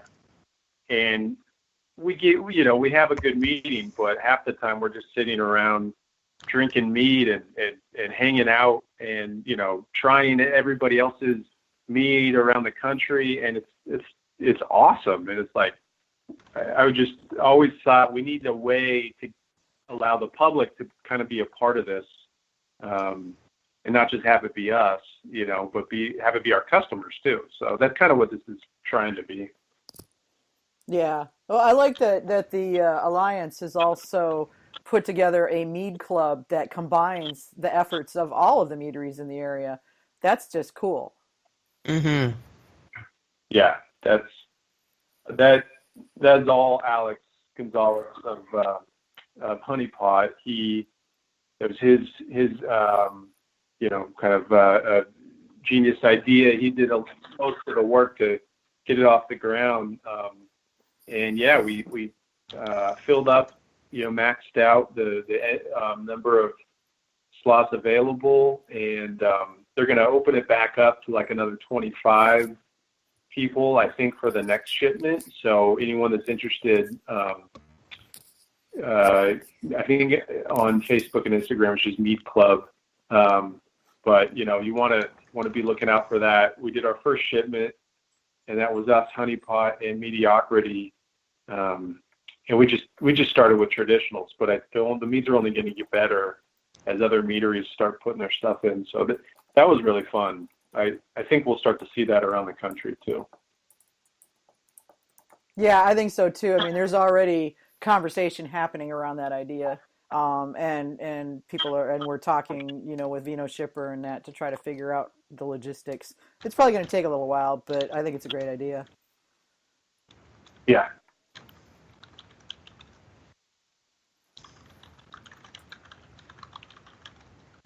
AJ's letting me know that my coughs are coming over the air. I apologize. I'm actually muting before I do that, and I have no idea why it's still coming through my ongoing adventures with headsets.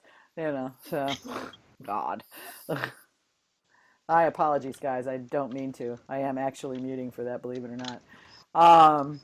Oh dear. Yeah, AJ and I are speculating that my computer is actually picking up over and above the headset that I've got plugged in. So.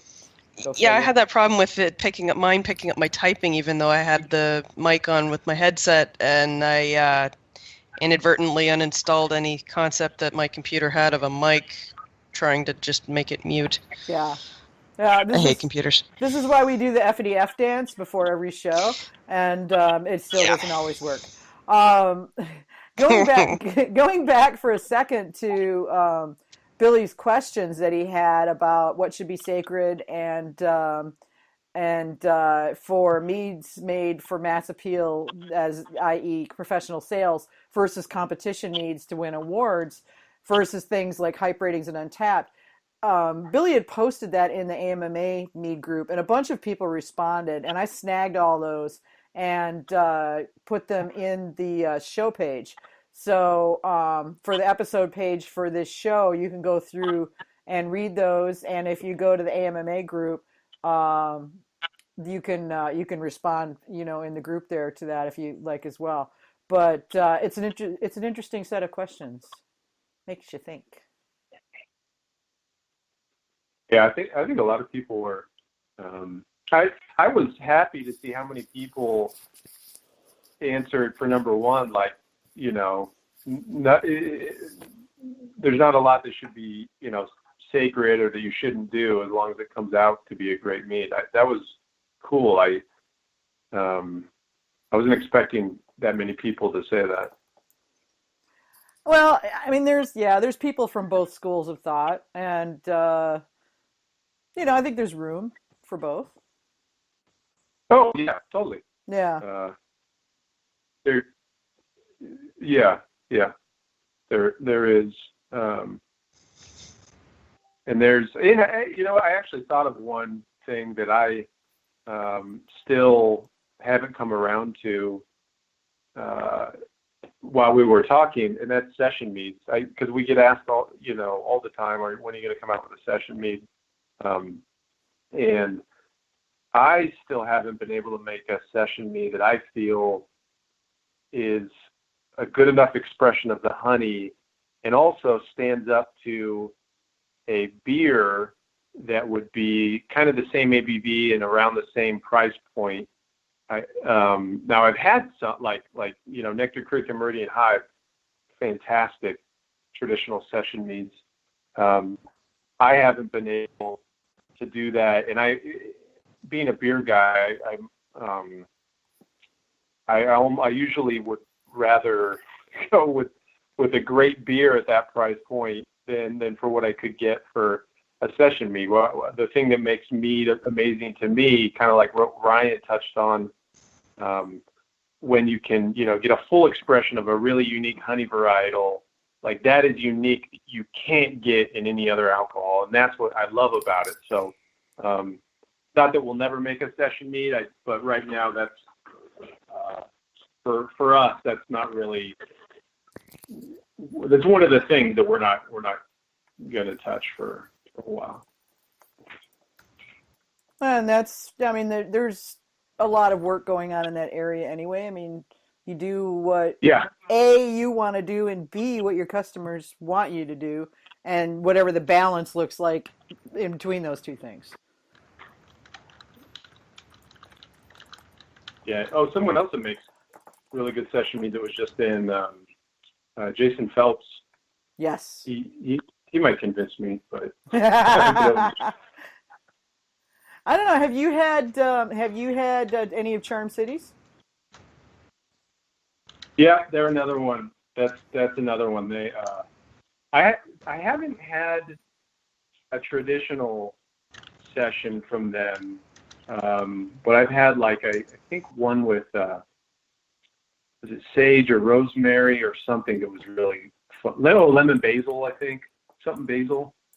Yeah, it's a lemon basil, and I love it. It's amazing. Yeah, that was delicious.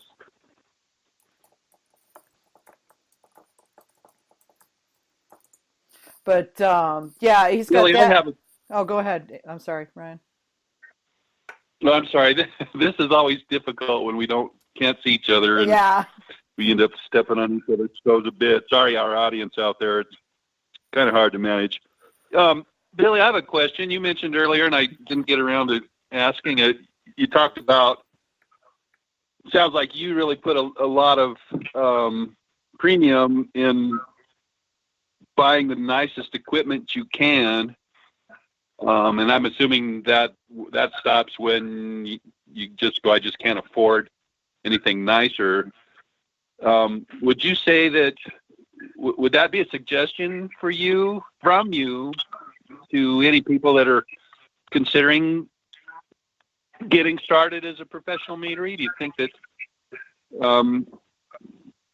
how important of a piece is that? And do you buy equipment that at the time you probably feel like it's hard to justify, and then how quickly have you gotten to a place where you feel like, gosh, maybe I should have bought some big tanks, and so you start to feel that outgrowing pressure of larger production scale and all that kind of thing. Can you speak to that a little bit for us? Yeah. In terms of tanks, I don't know if anyone else has made this mistake but me. I almost went too big on my tanks. Not that they're too big. They're the perfect size for what we're growing into now and for the next year.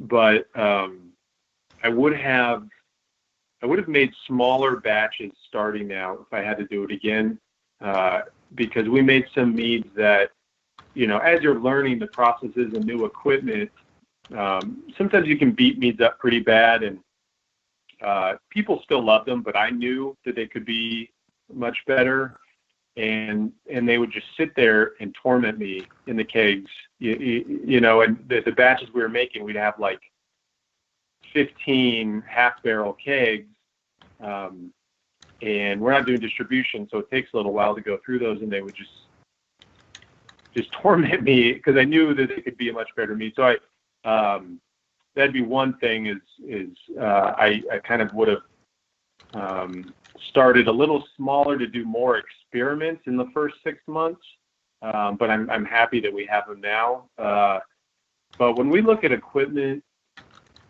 we are thinking of how will it affect the product? How will it impact our time? And is it up to can it support our standards for sanitization? And those three things kind of drive what equipment we get, when we get expensive stuff, and when we get less expensive stuff. So, one of the decisions we made, for like plastic totes. Well, we age a lot of our stuff in plastic totes as we're either having it sit on oak or ingredients or whatever. And we could have got just the regular food grade totes, and they have kind of the threaded spouts, and for about $300, could get a let's say 300-gallon food grade tote, or could go with the flex tanks, which are the exact same, plastic tote, same size, but they had tri-clamp fittings, and they had there wasn't any threaded plastic anywhere, and they were three times as expensive. They're made for long-term aging. They're made to allow micro-oxidation. For us, that wasn't really what we needed, because we weren't planning to age them for more than a few months. So, but we still got them anyways, because they allowed us to have the tri-clamp fittings, which ensured that we could keep it sanitary. And to me, that was worth the money. The peace of mind of, hey, we're going to be able to limit any ability for anything to kind of get stuck in there and infect our mead. So that was one thing that kind of drove getting more expensive flex tanks. But some of the other stuff, is it going to help with your time, and how much is your time worth? If you're not really a business person, maybe you can hire that part out and then, save some money on some production equipment that would require more time, but that's okay, because that's where, you're good. On the flip side, if you know that you should be spending more time on the business in other areas, and you can do well there, maybe spend more money getting equipment that will, be less time consuming. So every piece of equipment just kind of depends. Like, we ended up getting a lenticular filter, and I try my best to get equipment that allows us to, be very efficient. But that filter, we if we want to do several different grades of filtration, we have to, filter, then take it out, put a new pad in, then run it through again, and a little more time consuming than a plate and frame. But all the research we did said that the lenticular was the best for avoiding oxidation. So, to us, we wanted to treat our meat as best we could, so we went that way. And plenty of excellent meaderies have plate and frame, so I don't even know if that's really that much of a thing, but that's what guided our decision. So whether or not it's expensive or not, I would just look at what is it going to require in terms of man hours?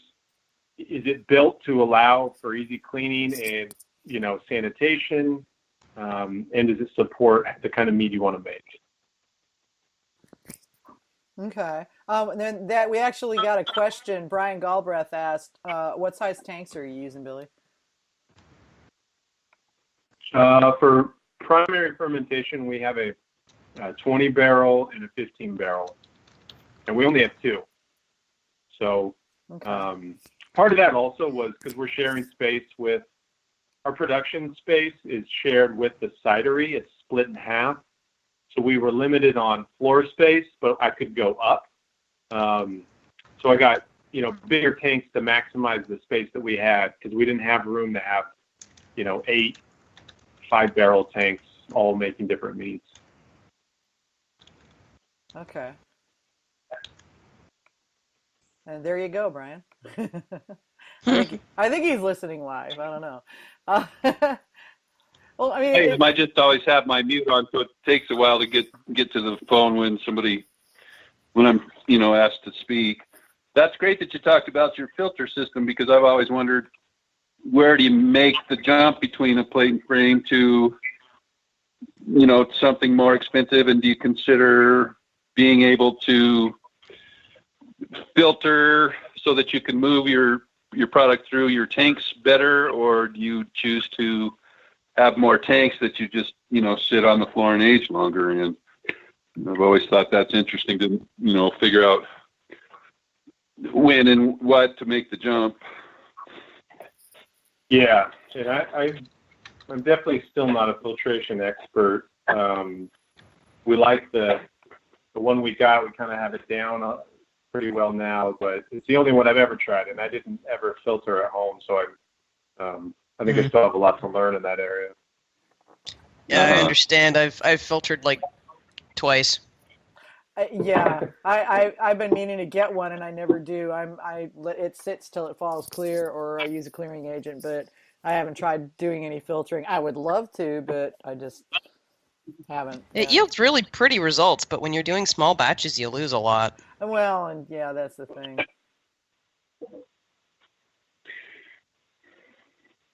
So I just always think that even if you have a really nice clear mead that dropped out on its own, or you find it still seems to me, and it could be my own personal bias, but I think things always taste better after you run them through a filter, even if it looks clean to start with. I think it just makes the flavor cleaner, more space between the notes, so to speak. it'd be an interesting experiment to do side-by-side blinds, to see if that was the case. Yep, that's right. Another one on my list. Because I don't think I noticed any difference with the taste. Personal preference. Then some guy says, "No, I like the dirty stuff better than the clean stuff." So, but you can always have that, right? Billy, what's the have you made any big mistakes that either have cost you a lot of money or made you feel really stupid? And if so, would you like to share them or not? Are you willing to Ryan, admit our to host with no filter. Go, Ryan. I've made tons of mistakes that made me feel really stupid. We haven't had to dump a batch yet, so no mistakes that were too costly. But we've there's been a couple meads that we if I didn't feel as rushed, I would have done a little differently, and kind of kick myself for feeling like there was ever that's another thing advice I would give people starting out. I'm still trying to take my own advice is don't ever rush something at the expense of the mead. Even if you are, I got to get open by this date because of this. Like you just let the mead, make it the best you can, and everything will work out. But no, I don't know. I put my foot in my mouth all the time behind the bar, so that's why Suzanna's kind of like she's hired some other people to work. You're not allowed behind the bar anymore. Yeah. You stay over in your production area and all that. Back to the shop with you. Yeah. See, that's what behind every successful man, there's a really smart woman. Yeah, she's the boss. She's the queen bee there. So yeah, that makes good sense, honestly. Okay, we're coming up on the 2-hour mark, OMG, and I've also had people telling me that we go too long, and I'm going, great. We'll just have to see how we can do that. That'll be interesting. Well, I think we just cut out some of the chatter, right? Yeah, good luck with that. I think That'll save us about 10 minutes. Seriously, we get off on weird discussions, so I think mostly they only complain when we get off on tangents and Yeah, start dithering verbally. Mead nerding. But but it's been super having you on, Billy, and I'm really looking forward to getting together with you guys in August. I'm pretty excited about that. Yeah. Cool. I can't wait to have you out here again. And you, when you were out last time, did you get to see the Meadery and planning, like under Yes. construction? I took the tour, yes, and you were pointing out that, and this is where the blah blah is going to go, and out here's where we're going to have the sitting area outside. Just imagine, you painted a picture. It was great. Yeah. Well, you guys took me. You guys let me come to the first Mead Alliance meeting, and I got to see you're in planning, and you took me to White Labs. So it was a pretty amazing afternoon. I enjoyed it immensely. Well, yeah. If we get you down to the Meadery again, it'll be fun to see how it looks now. Yes. So, yeah. Thanks for having me on. This was great. Yeah, no, big. It was cool getting the opportunity to get on here. I really wanted to, have you be able to check in now that you're up and running and all that kind of fun stuff. Yeah, and we for anyone listening out there, we're gonna start a bottle club eventually, and I'm really committed to making it a good one for customers and pretty special with all of our barrel age stuff. So just follow along or join our email list or something, and we'll alert you when that's ready. And probably in the next month and a half, we'll open up the website to be able to buy meat online. Woohoo. For Vino shippers. Yeah. So Nice. because we get that question a lot, and it's horrible as a marketing person, but I've just neglected the website. Yeah, we're going to put you in marketing jail, Billy. Seriously, all of us other marketing people are going to gang up on you and just lock you up. Yeah, we gotta actually get a real website up, but then we'll be able to sell our meat online, which it would be good because only people in San Diego can get it right now. Yeah. Yeah, well, I'm going to have to, when I come by in August, I'm going to collect mead from everybody, buy mead from everybody, put it in a case and give you a check, and just have one of y'all just write yourself a check to pay for the shipping to ship it to my house. Because then I'm off from LA to Australia for 2 weeks, and be darned if I'm going to haul a case and a half of meat around with me for 2 weeks in the outback. Oh, yeah. Well, it would never make it home if you Well, did no, that. none of it would ever make it. Actually, maybe I should take it with me, and then I'll get to introduce the Aussies to West Coast mead. That might be fun. That's a thought. Hamish. When Hamish hears this, he's going to insist that I do it. I expect so. Because it is so much fun trying to lug a case of alcohol across any border. Yeah, through customs. OMG, yeah, I know. So yeah, we'll see what happens with that. But yeah, thanks so much, Billy. We really appreciate it. And you guys, I know, are working with Pete to put something together for the 10-hour window that I have in LA. So it's gonna be like, leave the airport, go drink mead, run back to the airport, leave the country. We're looking forward to it. Yeah, me too. So, all right, man. Have a good one, and love to the family and all that kind of fun stuff, and go make mead, dude. All right, thanks, guys. All right, take care. Bye. Okay, so tons of events upcoming. We're entering into the Meadery event season, it seems. No kidding. Yeah, and I mean, honestly, I actually had to just pick and choose, or I could have had like 20 things on here. June 1st, Brothers Drake Meadery has Nicole Asson coming in. June 2nd, Oran Moore Artisan Mead has a group called the Ladles. That's a great name. June 2nd, Woodstone Creek Winery and Distillery is going to be pouring at Mead on the Fringe, which is a festival. June 3rd, Boss Meadery has morning metaphor music. And then August 5th, 4th, and 5th, and the reason why we're pulling this so far out is because tickets sell out fast. Be Nectar Palooza, Be Nectar's International Beer, Cider, and Mead Festival will be happening. That's awesome. Yeah, I know. I'm trying to figure out, I mean, that's like 6 days before I leave for Australia, and I'm thinking, oh, it's like, I can't.